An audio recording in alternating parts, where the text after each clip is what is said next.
السلام عليكم بناتي، نهاركم مبارك. نتمنى تكونوا بخير ويلقاكم الفيديو ديالي في احسن الاحوال. وصفتنا اليوم مربى ديال التفاح. التفاح راه موجود في الاسواق هاد الايام، ناخذوه ونستغلوا الفرصه ونعملوا به وصفات مختلفه.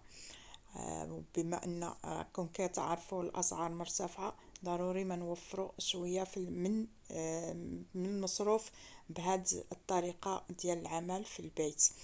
على بركه الله نشرعوا في تقديم الوصفه، وقبل كل شيء نصلوا على النبي عليه الصلاه والسلام. بالنسبه للمربى ان شاء الله بحول الله ديال التفاح غادي نحتاجوا له السكر والتفاح، اللي هو انا اختاريت غير هذا الشكل او هذه النوعيه الصغيره. ماشي ضروري الواحد غادي ياخذ من داك اللي كنقدموه للضيوف، حتى هذا كيوفي الغرض، وبالنسبه ليه كيكون رخيص، وحتى هو المذاق ديالو زوين، ولا فيه الكميه ديال السكريات يعني حلو، وهو يعني الثمن ديالو معقول. انا خديته بثلاثة دراهم، تقدروا تاخدوا حتى قل. كاين اللي بعض الخطرات كيكون جوج دراهم ونص على حسب السوق.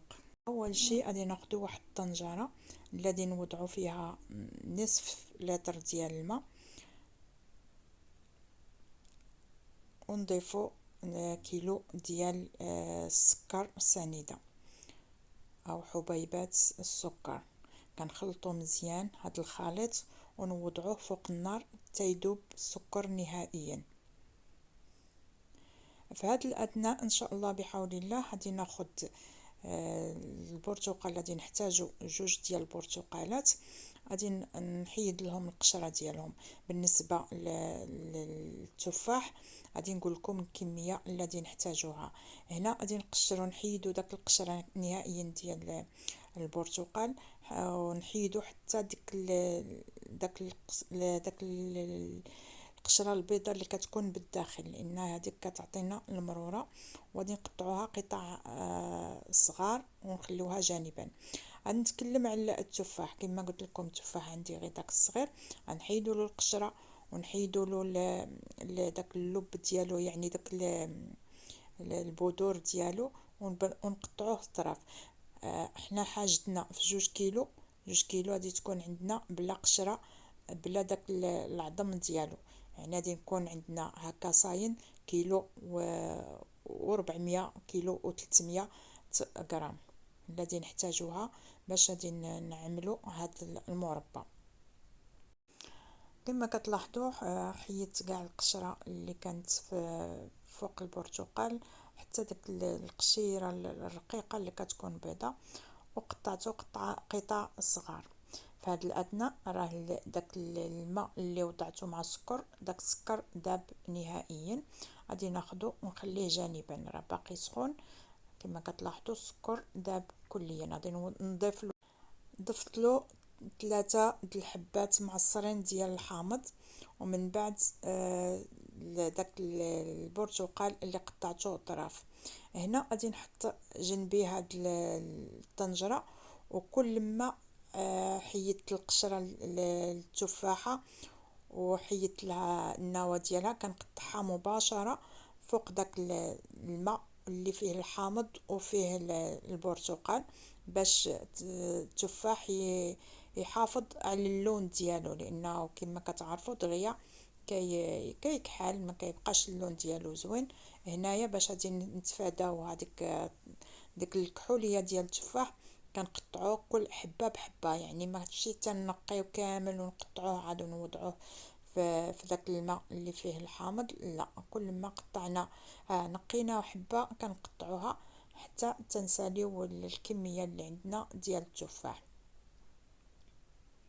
نفس الطريقه كما قلت لكم، تفاحه يعني وحده بوحده، يعني كل ما كنقيو كنقطعوها دائما باش نحافظوا على اللون ديال التفاح.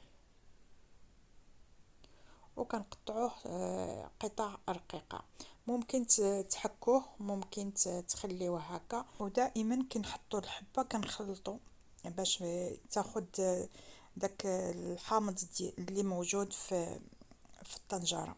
حتى النهاية. كنحصلوا على هاد الشكل كما كتلاحظوا، كيبقى اللون ديالو واخد باقي اللون ديالو كما قشرناه في الاول. هنا غادي نوضعو فوق النار.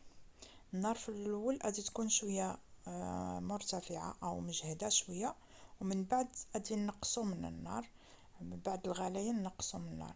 بالنسبه لهاد الرغوه اللي كتطلع الفوق ضروري ما ندير نحيدوها، لان هذه هي اللي كتفسد لنا المربى، ما يبقاش معنا واحد المده طويله. هذه كل مره نحيدو شويه من هاد الرغوه اللي الفوق حتى نحيدوها كامله. كل مره حتى يغلي التفاح او المربى كنحيدو هذيك الرغوه باش يبقى لنا المربى مده طويله في البيت.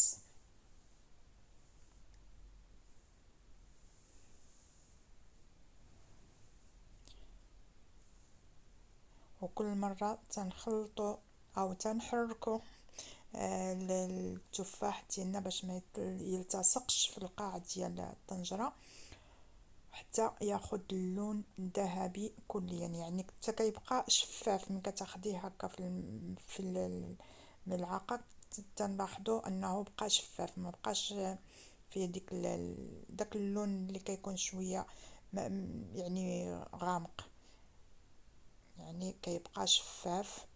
هنا في هذه المرحله اللي بغى يطحنو يخليه يطحنو واللي بغى يخليه كيما هكا قطع يخليه. انا بالنسبه ليا غادي نطحنو ضروري لان كيعجبني مطحون.